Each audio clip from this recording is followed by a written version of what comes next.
Welcome to this week in the world of wrestling.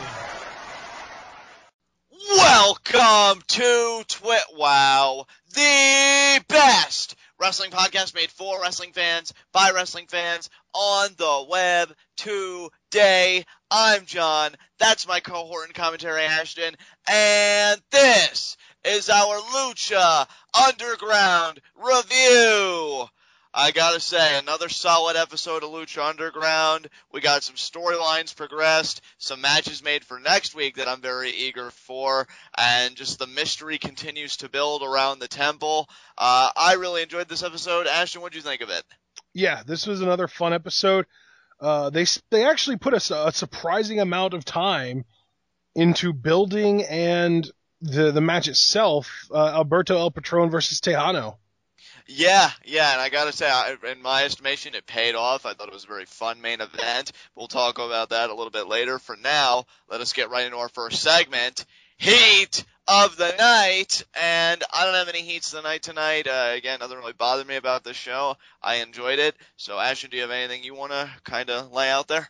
I have no heats of the night, but for the first time in months, I do have a nitpick. Okay, let's have at it. And I want to specify that this is the pickiest of nits. All right, then. I don't like that Texano put so much time into building up this whole, like, the heel tactic where he's going to cheat. He took the turnbuckle off of the one corner and forced the ref to try and put it back on. And then he goes over and he uses the bullwhip and punches and beats the crap out of Alberto El Patron with it. And then Alberto El Patron immediately gets offense and completely no-sells the bull rope beating. Okay. Alright. Yeah. Again, it's just a nitpick. I just am not a fan of putting that much work into sort of an angle in the ring and then completely acting like it never happened. I get what you're saying. It would be like somebody taking like a chair shot to the face or something and then just immediately getting back up and getting their stuff in. Like you put all that work in, sell it a little bit, struggle a little bit. Well, I mean, it would be like that, but it would be like that if there was a copious amount of cheating going on just to introduce the chair in the first place and make sure that the ref didn't know about it. Right, I think I get what you're driving at, because they make the bull rope seem like this huge deal, and Texano's doing all this work for its introduction, and he finally gets what he wants, and the payoff seems so minimal in contrast to the work that went into introducing it in the first place. Exactly, yeah. I mean, if it was just as simple as, like, somebody gets up on the apron and Texano takes a few cheap shots with the bull rope, I can understand that, but the fact that he went to the extent of undoing the turnbuckle, pulling that whole angle where he has to force the ref to fix the turnbuckle and then goes to the other, and then he had to undo the bull rope and he had to wrap it around his hand, and then he wailed on Alberto for a solid few seconds. I just don't like that all of that work was done basically for naught. Right. Yeah, not really much to contend there, not really much of a discourse to be had about that, because I can really just get where you're coming from. I think it's just one of those things like match psychology and storytelling and things like that. It's not really much to say there, but if there's This is actually one of the few instances where I think I can use a WWE product to kind of cite an example where this nitpick would have kind of been fixed, and it's not necessarily WWE, it's NXT, which again, that's why I said WWE product. Right. Bo Dallas, when he was champion, the way that he beat Big E Langston, both to win the title and to retain it the first time, was he undid the turnbuckle and you completely forgot about it, but the next thing you know, he ended up using it. So it's like there's those little heel tactics that work and have a payoff. I'm a big fan of, but when you put a lot of work into it and there's no payoff, I'm not a fan of it. Exactly. Yeah, nothing more to really say than that. I do completely agree with you and get where you're coming from. With that said, do you have any other grievances, big or small, that you want to air out about this and again, show? I don't even feel like that really affected the match a significant amount. I still really enjoyed the match. Just that one little thing kind of stuck in my craw a little bit, and I wanted to bring it up. Right, absolutely. So with that said, let us get right on to our Lucha Underground review. And how do we open this show up, brother? Well, I might have missed the first couple seconds, so you're going to have to correct me if I'm wrong here, but I believe we opened the show up with Alberto El Patron in Dario Cueto's office. That's right. Yes, we did. Yes, we did. Cueto and Patron have a little back and forth. We know that it's going to be Alberto El Patron's debut in the temple tonight, and Dario Cueto says, well, I was thinking, you versus Ricky Mandel. And Patron, you can just tell, like, he is boiling inside. So he starts, knocking some stuff off of Cueto's desk, and he says, I want Texano, pretty much saying, like, I need to get my hands on Texano. And then, Dario Cueto, I almost wonder if he was just trolling Patron here in the first few minutes, because he's like, well, how about Alberto El Patron versus Famous B? And, like, again, Patron is just, like, you could tell he's going to explode. So how is Famous B even going to be in a match? Isn't his arm broken? Yeah. Is it Ricky Mandel's arm also broken? Yeah, I don't really know if Cueto gives a crap about his workers, because I don't know if he ever talked with Pentagon Jr. about what he did to those guys. But, then, Patron says, I want Texano, aren't you hearing me? And then Cueto tries to make the point, well, that's such a high-profile match, and you might want to give me a week to promote. And then I think he comes up with another alternative, and Patron's like, enough. Yeah, the other one was Son of Havoc. He said, El Hijo del Havoc. Yeah. And Patron is just saying, look, enough. I want. And then he just completely empties Cueto's desk. He just shoves everything off of it. All of it over. Like, I tried with you, Cueto. Like, I love that, like, he's trying to prove the point that if you don't give me what I want, I am going to make this room such a mess.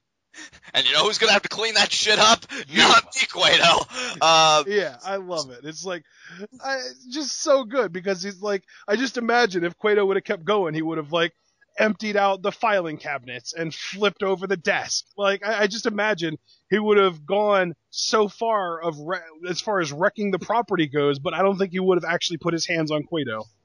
I don't think he would have either, because, I think Patron is smarter than that. And yeah. I think these two, oddly enough, almost understand each other, being those types of businessmen, those men from wealth and kind of privilege. But finally, Cueto... Is it even implied that Alberto El Patron is of wealth or privilege in this promotion? Well, Cueto did say that he does respect Patron for his fancy cars and everything else when he first came in. So that's why I made that point. Gotcha. But, see, that might have been part of what I missed. Well, no, that wasn't here. That was when Alberto El Patron first arrived, like a week after we saw, like, his teaser. Oh, when he was in his office. I see. Yeah. So then Cueto's like, well, I did say that tonight would be historic. So pretty much Alberto El Patron versus Texano is happening. But here he even says about how it would make an excellent main event. Yeah, it would make an excellent main event. But here is what makes it intriguing. Is I get all that. That's your basic storytelling 101, and I think they did it very well, because I love when they use their cinematic techniques to further stories. I mean, hell, that's pretty much the essence of Lucha Underground. The intrigue comes after Patron leaves, because then Cueto goes under his desk and he produces this bull figurine.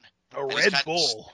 I almost wanted to be like, he didn't get you, my precious. You're safe. And it's just like, what is going on? Like, all of these things with Cueto, from the key, he was looking over documents a few weeks ago, now this red bull figure, like, there is so much symbolism going on here. There's definitely something significant happening, or at least on its way to happening. And it all revolves around Cueto, which for me, makes me finally ask the question, and maybe it's the most important question of all, who the hell is Dario Cueto? Yeah. We know he's this businessman of Lucha Underground. How did Lucha Underground get started? They showed to start the show, like in episode 1, they did show him just randomly showing up in AAA one day and saying that he's acquired a bunch of assets and that he was starting a promotion in America where he was going to be using some of the AAA talent, some of the finest luchadors from Mexico. Right. I just feel like... So, I mean, even if you're somebody who follows AAA religiously, even then you don't necessarily know who this guy is. No, I just feel like there's this grander mythos about him that we're only beginning to understand. Yeah. And that's what...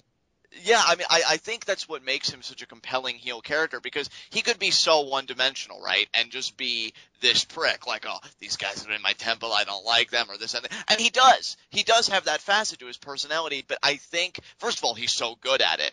in the portrayal. That's one thing. But then you've got this whole other dimension, like, why is he so guarded about that key when we know there's a prisoner there? What paperwork was he looking at where he said the gods are not going to be happy with this? And then the Red Bull. Like, he's a spiritual guy. And I'm just wondering, like, what is this temple? Who is just so many questions. So, yeah, I really enjoyed this. Yeah. Whenever a show can sort of answer one question by raising a bunch of other questions, that's always the kind of show that they're going to force people to keep tuning in, and it works. Absolutely. Couldn't have said it better myself. Let's move on. Now, I believe this is where we have our opening contest, correct? Yes, this is the first of only 3 matches. We only had 3 matches tonight, and this was the first of them, Mil Muertes versus Fenix. What an opener this was. I think these two work very well together. Muertes, when he sees Fenix come out, he doesn't even waste any time. He makes a beeline for Fenix. Fenix, though, comes off the steps and hits a Hurricane Rana on Muertes to open. So hot opening right out of the box. These two are going at it mostly on the outside. In fact, Vampiro even had a great line. We should just get the ring out of the way for these guys so they can use the building. Because they were really just fighting everywhere. Phoenix scored some nice super kicks early on. But then I love the contrast of styles between Muertes and Fenix, because then the match kind of slows down and Muertes just kind of imposes his will on Fenix, and he's got one hell of a right hand. I'll tell you that right now, because he got a few shots on Fenix, and I was like, damn, took him down to the ground.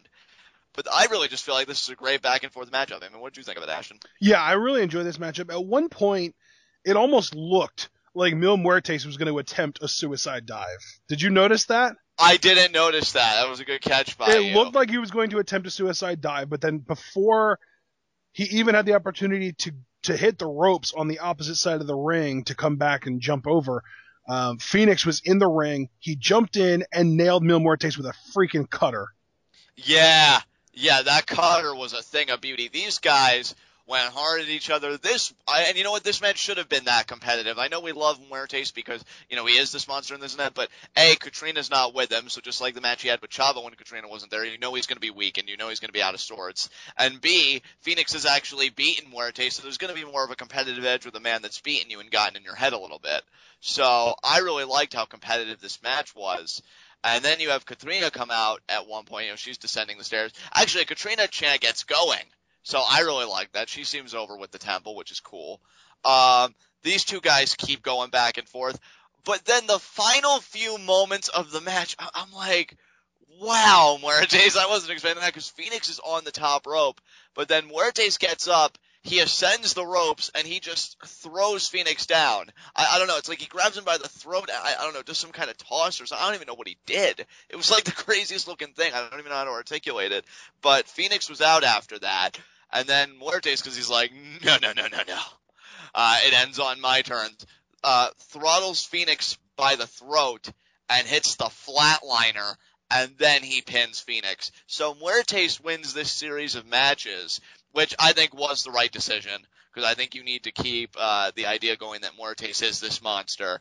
With Catrina or without, you don't just want to mess with Muertes on any given night.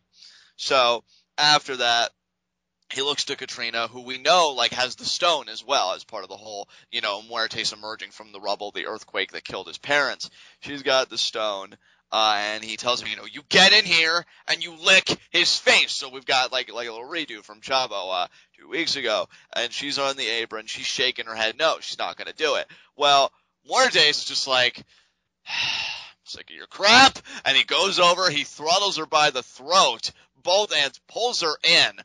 Very aggressive with her here. And you think oh, he's really going to hurt her. But Fenix regains his wits.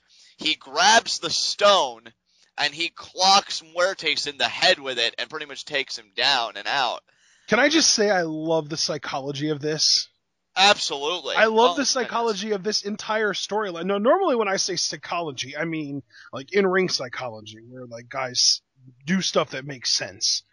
But in this case, I'm talking about actual human psychology and how it affects this storyline, because I already went through everything last week about how Catrina kind of hooked Fenix with that initial kiss, and then he was just kind of in a position where he didn't want to be the douchebag that lets the girl that made out with him get hurt. And now it's almost like he is kind of like, okay, well, I guess I'm into this girl now. Like, he's invested. Right, exactly. It's so funny to me that the writers of this show got us invested by telling a storyline that sees Fenix getting invested in a storyline, basically. The whole storyline between Mil Muertes and Catrina now has Fenix invested. And because of that, everyone else is getting into it as well. But, one thing I've consistently credited Lucha Underground for is its ability to enthrall me with its stories and to leave me just utterly confused and in the dark in the best possible way. Like, this is a case where ignorance is bliss, because after Muertes is down, you figure, okay, we just go home next segment. But Catrina, she kind of has other ideas. She's looking at Muertes, she says, oh, he's down. Yeah, that's nice. Crawls over to him, all the while Fenix is looking on like, what the fuck? And she just kind of mounts Mil there, and she licks from up to his chest, so not the side of his face, like, we're talking. Like, literally, I think she started at his belly button and worked her way all the way up to his forehead. Yeah, it was long, guys. And Catrina's getting all kinds of kinky up in this. I know, and Fenix is just looking at it like, okay. Did she just lick Mil Muertes' soul out of his body? I think that's what it was. I mean, there is something about, because they always it's like the little lick on the cheek. That's just a little taste. But that what she did, she got the entire thing. It's almost succubus-like. I don't know. It is. Oh my god! What a perfect freaking analogy. I mean, it is, because you talk about licking the side of the face, you figure, okay, well, they just took some of that life force as just a taste. No, she consumed the whole damn soul, okay? Like, right in front of Fenix, like, oh god, that could be me! I need to get out of here! And then, like, he tries to, and then she stops. More like, oh god, that could be me. I better stay on her good side. Exactly. And then as he's, like, about to leave with her, like, okay, you had your little soul devouring there, let's get out of here. She stops him, and then she pretty much gives him the lick of death in the mouth, to use a Matt Stryker line. Well, no, she just makes out with him. I mean, that's what she used to do. That's what she used to do with Mil. She would do the lick of death on the guy's cheek, and then she would make out with him. It's like she's passing it on to him. I honestly thought at first with, like, the stone and Fenix holding it, like, that the stone was going to be destroyed, and thereby you would destroy Mil Muertes. But maybe now they killed him another way. Or maybe he's like Michael Myers, and I'm just thinking like he's going to emerge at any moment now and just wreak havoc on everybody. I don't know. I am confused as all hell, and it feels amazing. So I just wanted to say, though, as far as this match goes, I just want to say I love how much Mil no-sold in this match. Because it's so funny, because my nitpick tonight was actually something about no-selling, but I love how much Mil Muertes no-sold tonight, because you could tell that he was on another level as far as just pure rage goes. Like, he was pissed off, and he was not to be messed with. And it was like Fenix hit that ridiculous cutter on him that I was telling you about. Right. And then he was going to the top rope, and before he even got to do anything, Mil was up and attacking him. And I think the biggest difference here, Ashton, for anybody that might inquire, I mean, even with Mil Muertes' introduction, he's built from beyond the grave, for God's sake. Yeah, so there's some pain and, like, that kind of thing to him. Yeah, I mean, no mortal offense is going to stop Mil Muertes. Now a belly button to forehead lick of death, I mean, that's a bit debatable, but yeah, I mean, I totally get how Mil Muertes would knows everything, especially with the rage and everything else he has going on inside of him. Whereas Patron, I mean, yes, he has the bad blood and everything else with Texano, but he never makes himself out to be anything more than a mortal. So, clearly there's that difference there. So yeah, I freaking love this opener. Way to go, Lucha Underground. Yeah, this was great work. All right, what do we get after this, brother? After this, we got probably the most curious thing to me on this entire show. Okay. We got an amazing vignette / video package, whatever you want to call it, for Konnan. Oh, yeah. Revenge is coming, it said. And it had an amazing song. The name of the song, Evil Ways by Blues Sacareno. And this song was playing in the background, and it's talking about how, like, I don't even remember the exact words, but I do remember it saying, something about how it's been so long and God's changed my ways and changed those evil ways and all that kind of stuff. So I'm starting to wonder, are we going to get sort of a full character upheaval for Konnan, or is this just his way of saying, F the world, I'm coming back and no one's going to stop me? I don't know. It's so funny because Puma's the champion. He's the target, and so you think that this in some way would come back to him, but this was all about Konnan. I mean, even the end of it said, Konnan, revenge is coming. Yeah, that's what I'm saying. Like, this had me, I loved just about everything on this show, but I don't think anything got me to raise my eyebrows more than this specific segment. I mean, he talked to Puma after, Cage beat him in that non-title contest by, throwing in the towel, that there was a plan. And I think he told Puma, which we saw the same line again here in this vignette, which is why I'm bringing it up, pretend to be weak when you are strong, or appear weak when you are strong. And we saw that thing there. So, to me, Konnan, I think he's playing some kind of a long, I don't know what his game is exactly, but you have to imagine Cage and his comeuppance are on the other end of it, and I'm just very curious what will come of this. And more importantly, especially because if I'm not jumping the gun here, we do get to see Puma immediately after this, but we'll get to that in a second. This just seems more about Konnan wanting to exact blood from Cage rather than protecting his investment. So, yeah. Curious stuff. Very, very curious. This, like I said, this was the most eyebrow-raising segment on the show for me. Absolutely. That said, though, up next we had another Dario Cueto's office scene. This time, though, we had Ivelisse, Son of Havoc, and Angelico in Cueto's office. Ivelisse wants a title shot. I love it. Yeah. I absolutely love it. She makes her case saying, hey, I beat Angelico. I should be number one contender. I love how everybody can vie for this title. It just really gives it such a great feel. And she starts to say, I am the baddest. And then Cueto's like, I know. We all know it. But no offense to Angelico, but I mean, that's not going to be enough for you to be number one contender. But I'll tell you what, you and Angelico are going to have a rematch next week, and to make sure that Son of Havoc doesn't interfere again, we're going to have him inside the ring. And everybody's like, well, how's that going to help? As a special guest referee. So we know that that's going to happen. And then Cueto tells Havoc, I hope you're as good at controlling your woman in the ring as you are outside of it. And then Havoc kind of gives him a look, and I think he goes to say something, but then Ivelisse grabs him by the beard and drags him out of there. And then Angelico just kind of gives Cueto this look, and he's just like, whatever. And then he goes to leave. Angelico's facial expressions are amazing. He oozes charisma to me. It's ridiculous. The body language, the facial expressions, the acting, overall, everything about this dude. There is so much Dean Ambrose in him. It's ridiculous. I mean, there are even certain facial features that he has that remind me a little bit of Dean Ambrose. And combine that with his ability, and I just amazing. This dude he's a star. There's no better way to put it. He's a star. Oh, absolutely. It's funny you said that, because I was even getting ready to say the Lucha Underground really does have a real star on their hands with this guy. And I think this is a very interesting program to have him involved in. And as he was leaving, Cueto said, get the door. And then Angelico just turns around and is like, oh, yeah. And he closes the door. And again, though, the body language, the way that he sold Cueto saying, get the door, the expressions and the body language, everything is so good. He really is so on point.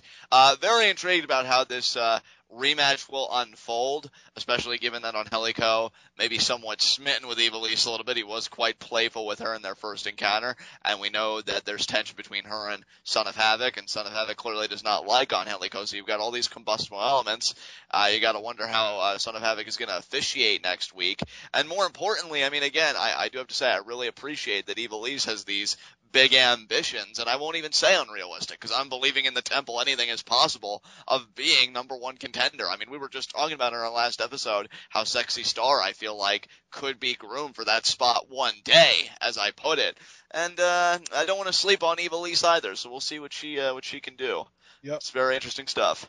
Absolutely. All right, so did we get our because I know we had Puma. We did see him. That was next. That was next. Okay. Because Yep. he's training. He's working with the punching bag, kicking and just working out, and I guess just mentally preparing for Cage and all of these comers. And then Alberto El Patron actually appears, behind him, and he starts talking to him, and he pretty much says, "Hey, Puma, you got to start manning up. I saw what Cage did to you, and you need to go in with that fire and that anger you're feeling towards him if you have any hope of holding on to that Lucha Underground Championship." He said, you can't just rely on Konnan and, whatever's going on with that. You've got to be sure that you can, protect your championship. And he actually, almost kind of heelish here from Patron, because I almost take it like he's kind of talking down to Puma, because he's like, well, maybe you should watch my match tonight with Texano and, see how that all works. And then he says, and when I'm done with that, and he kind of pats him on the shoulder a little bit, I'm coming for you next. So, very interesting stuff here. Yeah, I like that El Patron is making his intentions known here. He's like, I might be the AAA champion, but Lucha Underground is the place to be, and I want your championship. And see, I love that, because Texano, I know, when he got interviewed, said that he wants to be great in Lucha Underground as well. I love that these guys aren't even really making reference to AAA or their beef there. I mean, the rivalry is certainly carried over, and Well, I mean, they may not be necessarily making references, but commentary surely is. Yeah, and that's what I'm saying. Like, but that's what they're supposed to do, though, because at least they're telling the story. Right. But with the actual talents, though, their focus is, we're here now, and we want to conquer this place. We don't come to this place to wave another flag. No, we come to take theirs. Which is, yet again, something that I absolutely hate about what TNA has been doing lately, with Josh Matthews making reference to WWE as much as he has. Right. I mean, that's just excessive. For Stryker and Vampiro, I can forgive it because it's an integral part of the story. I mean, hell, really it is the story, because Patron is the AAA champion, and Texano, who was the former champion, that has not sat right with him ever since it occurred. So, I get that.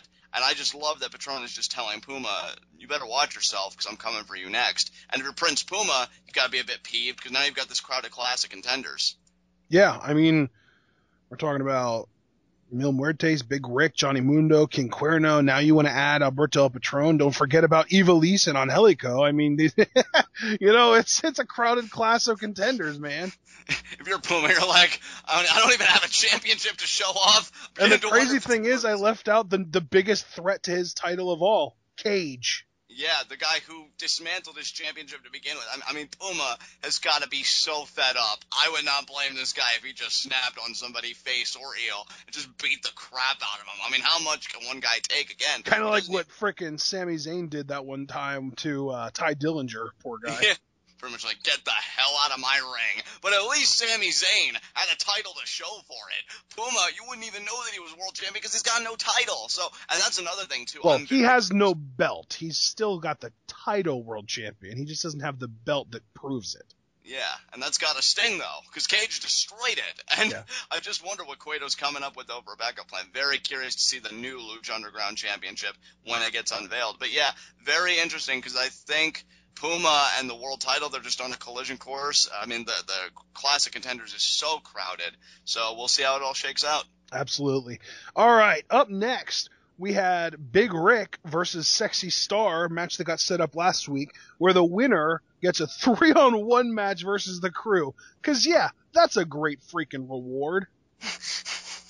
I think this match, it's very interesting, because Sexy Star's whole thing is, I can do anything a man can do, and women can be empowered, and she does not back down. And she's right. Big Ryck here. She's right. She can do anything a man can do.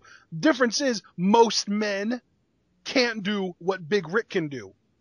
Exactly, because Big Ryck, I almost feel like it's insulting to call him a man, because he's a big son of a gun. I want to see him versus Cage. I'm going to go ahead and say it. Yeah, definitely. You know it's got to happen at some point. Maybe not in the immediate future because, Big Ryck has other business, but those two are going to have to collide at some point, I would have to imagine. But you know what? To me, I know certain people probably have varied opinions on this matchup. Hell, maybe you'll even have a different opinion when I get done here. I thought this match was perfect. I literally have the word perfect in my notes for this match probably 3 times. Because, you know what, Sexy Star really did come at Big Ryck. She did not backpedal.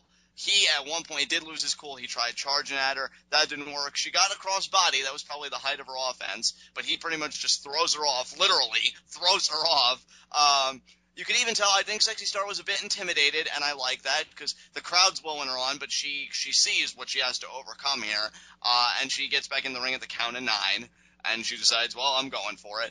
And Big Ryck, he's trying to keep his cool, but he does want a piece of the crew, and, there's only so much, pain is pain, no matter who's hurting you. You can only take so much of it. He finally gets her up, and what we know is, like, the book of his ego, what he used to call it. The Uranagi. The Uranagi, yeah, we'll use the technical term. And you think he's going to plan her with it, and I almost would have wanted her to just be like, no, show her the respect of giving her that full impact, but no, he actually settles her down, and he just muscles her in the pin cover, because that's a big mass of humanity there, and of course she's not able to kick out, so Big Ryck does win.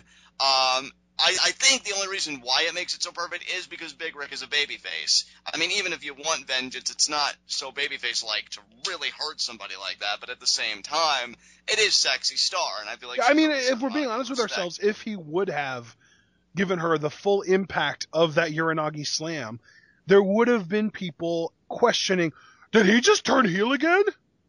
Yeah, which is a shame because I feel like Lucha Underground is so progressive, and to steal a line from you, because I think you said this in our last review, so ahead of its time, that I feel like, on one hand, Sexy Star absolutely deserves the respect, and yes, I will use the word respect, to receive the full brunt of that offense, because she's a competitor like anybody else. Right. But you know that, and this is nothing against Lucha Underground, in fact, quite the contrary. It's just the time that Lucha Underground exists. It's such a PC period. Yep. And people are going to be like, did he turn heel? I can't believe they would have women portrayed like that, when, to me, I feel like it's far more progressive than how WWE divas are portrayed. So, but still. Or even as far as the way Catrina is portrayed, because she is portrayed almost as...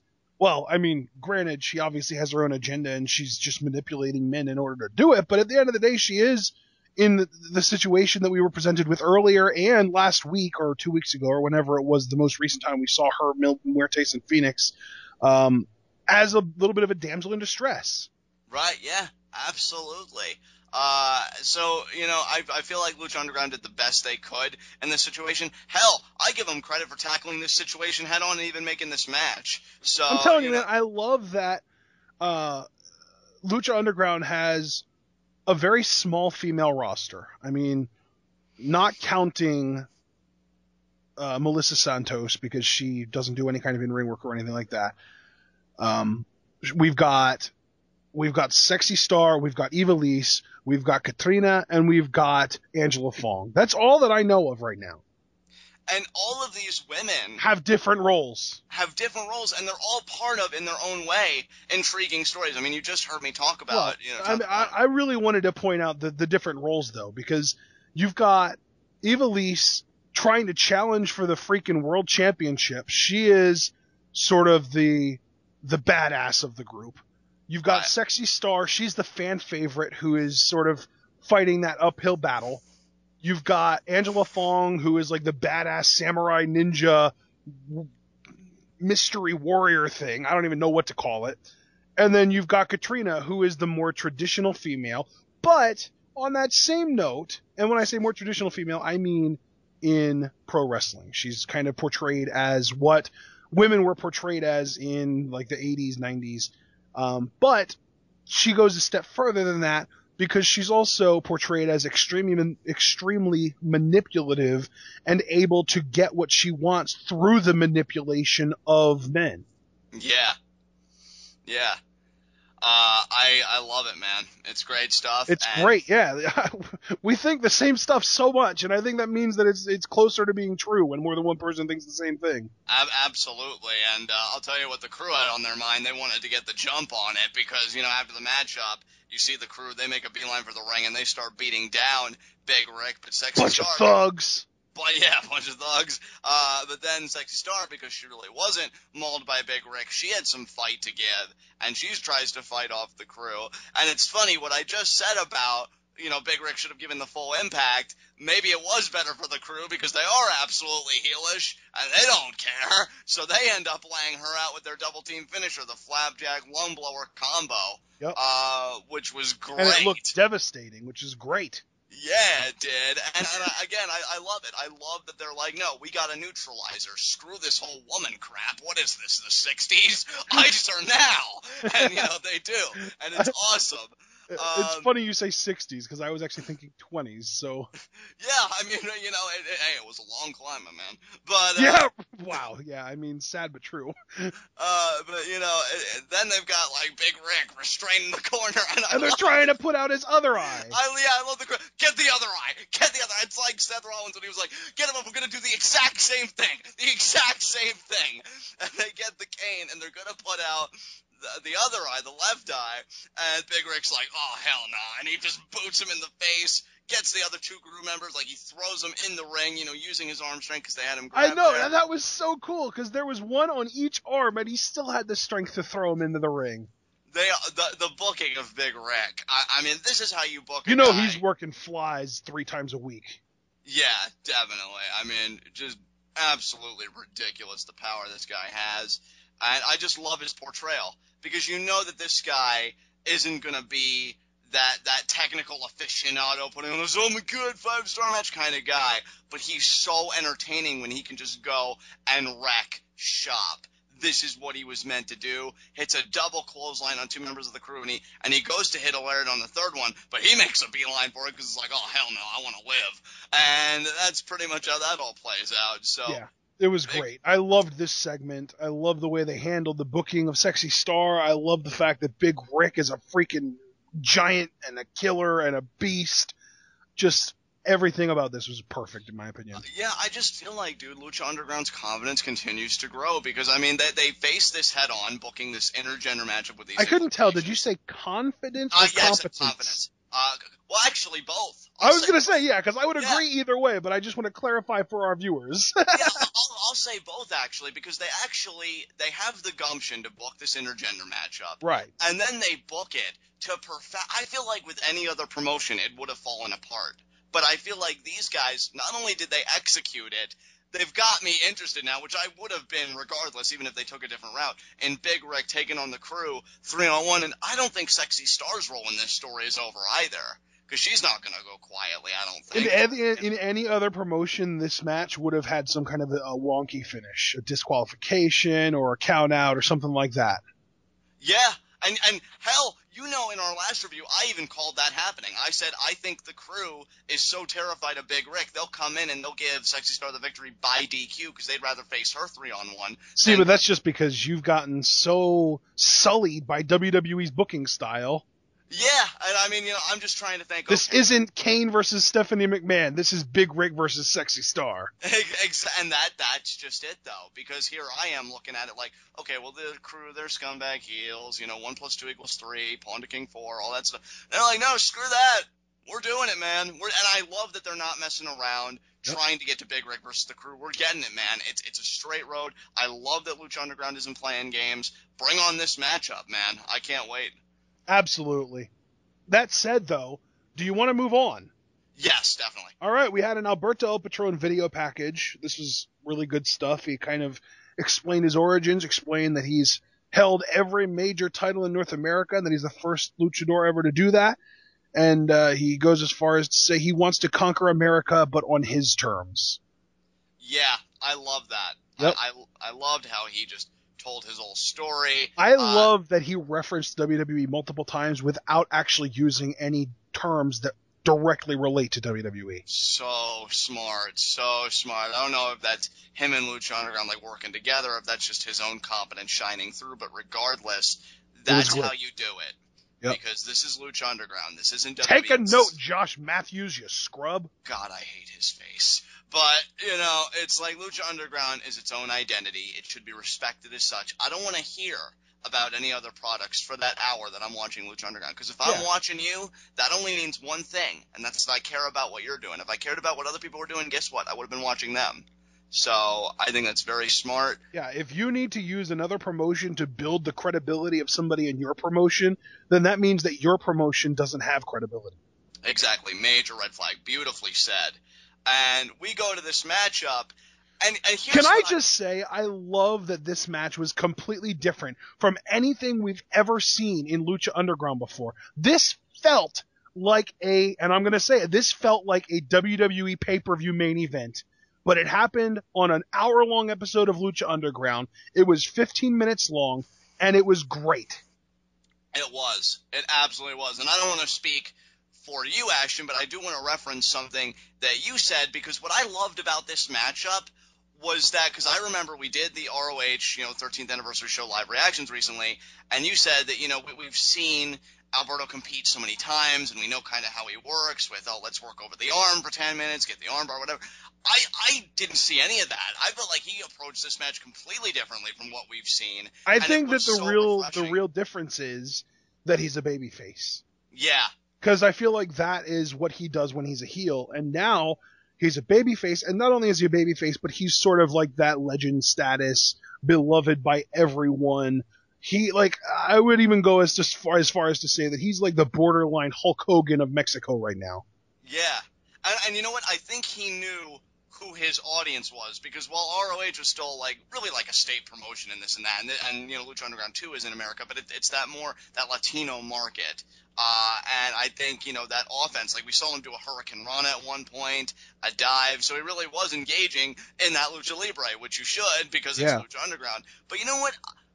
That's all the praise I wanted to give Alberto El Patron, because, again, he kind of came out of his shell, really did a really exciting matchup, which I never thought I'd be able to say that about Alberto again. But Texano really impressed me. I loved him in this match. His heel psychology is legit. It is. It really is. I think you found a fan in me as far as Texano's concerned, because to me, the real highlight of this match, other than Texano's just pure devilish, heelish tendencies just being off the charts, that sit-out powerbomb was so good. Yeah, beautifully executed. And that's the thing, you're in Lucha Underground. Here we are in Lucha Underground. We had a lariat. We had a freaking sit-out powerbomb. We had a spine buster. We had a super kick. This was not your typical luchador versus luchador match. This was so different, and it worked so well in this case. I love the time that it got. I mean, again, as Ashton said at the top of the show, 3 matches tonight. And I think anybody... And this one, the match itself didn't start until, I want to say 8:45. But Alberto El Patron's entrance started at 8:36. So between the match, the video package, the entrances, the hype, the finish, all of that stuff got about 25 minutes. I love it because they wanted to create an atmosphere. And I think it was important to create an atmosphere because viewers like you and I say this in the most endearing way, we are uneducated more or less about AAA. And I'm sure there are a lot of viewers that are even more in the dark than we are. So you create that atmosphere, and then you really feel like you're a part of something rather than on the outside looking in. Only people who are really heavily invested in AAA's product would get this. No, this was very inclusive with the atmosphere it built, and I think that's so smart. Yeah. So I really had to give a nod to that. Just again, a great back and forth. I even appreciated, I know it was kind of a part of your nitpick only because he went through all the work and the bull rope, at least in that instance, didn't really amount to anything. But the bull rope itself, as just like an object, we've seen it play out every time these two are in the ring with each other. And I love that it continued here, that consistency. I'm thinking, and hopefully we get it on Lucha Underground, a bull rope match will be the climax. That's my question, though, is this match had the type of finish that you would expect to lead to a pay-per-view match.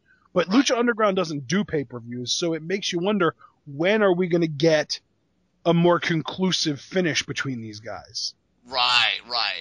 And hopefully we would see it on Lucha Underground, but you do have to ask the honest question. Is that going to be reserved for AAA.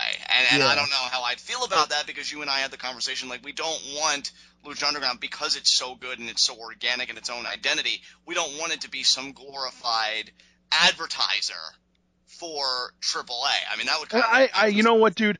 The more I see, the more I'm confident that that's not what it's meant to be. I really do feel like this is going to play off as sort of like a separate spin-off story of the same story in AAA, but this is the Lucha Underground chapter of it. Right. So really good stuff. It was great to actually enjoy, again, an Alberto El Patron match, because I don't want to make it seem like he's crap, but again, just being so exposed to him in WWE and everything else, this match felt refreshed for him. Like, he really went all out, and again, I'm a Texano fan. Like, I just really loved his work. I mean, he even spit on Alberto at one point. I was like, oh, shit, it's going down. So, really great stuff. I really had fun with this. Yeah, absolutely. Solid match. After the match, though, which ended in disqualification because Alberto El Patron decided to use the bull rope, but he didn't give a crap about the referee seeing it. So, technically, Texano won this match. It was by disqualification, but Texano won. And El Patron just continued whipping the crap out of him. But afterwards, King Cuerno, and can I just say, what? King Cuerno rocking a cowboy hat in Dario Cueto's office, speaking perfect English. What? Yeah, and not only that, but it was the content of his speech that had me. I was so confused. Like, yeah. At first, I was like, okay, who is this guy? And then I saw the mask, and I was like, okay, who is this guy whose mask looks like King Cuerno? And then he started talking, and I was like, okay, this guy looks a lot like King Cuerno, but it's obviously not him, and he speaks perfect English. Who is this guy? And then you were like, oh, wow, I can't wait to see Cuerno versus Johnny Mundo next week. And I was like, wait, what? Cue Seth Rollins. What? Nice. I think that's the first time you've done Seth Rollins one. Nice change of pace. I did not realize that King Cuerno, apparently his casual wear involves jeans, cowboy boots, cowboy hat, and a white button-up shirt. And he speaks perfect English without even really an accent. That hunter aura, though, is still totally around him, even with that garb. And apparently it's going, and I, you know what, I gotta say, I love it, because here I am last week being like almost foaming at the mouth, saying that these two have to have a Falls Count Anywhere match with how much they brawled. Lucha Underground is kind of smirking at me and is like, no, we're going to go entirely in the other direction, but it's still going to be amazing because these guys are going to be boxed in. It's Lucha Underground's very first steel cage match next week. I'm amped up. You know, like, I just feel like these guys are going to kill each other. It is going to be amazing. And Cuerno made the promise that he was going to mound Mundo's head on Cueto's wall, to which I respond, just bring it, bitch. So I can't wait for next week. Yeah. Man. I love that they've got the ability to go through an entire show where you've got payoffs, you've got storylines continuing, but you don't really set anything up specific for the following week. And then in the final 2 minutes of the show, they're like, boom, you're turning in next week. How do you like me now, bitch? Yeah. And that's just it. So we know now that we have Son of Havoc versus Angelico, Ivelisse versus Angelico with Son of Havoc as special guest referee next week. And we have King Cuerno versus Johnny Mundo steel cage match next week. Yeah. Holy crap.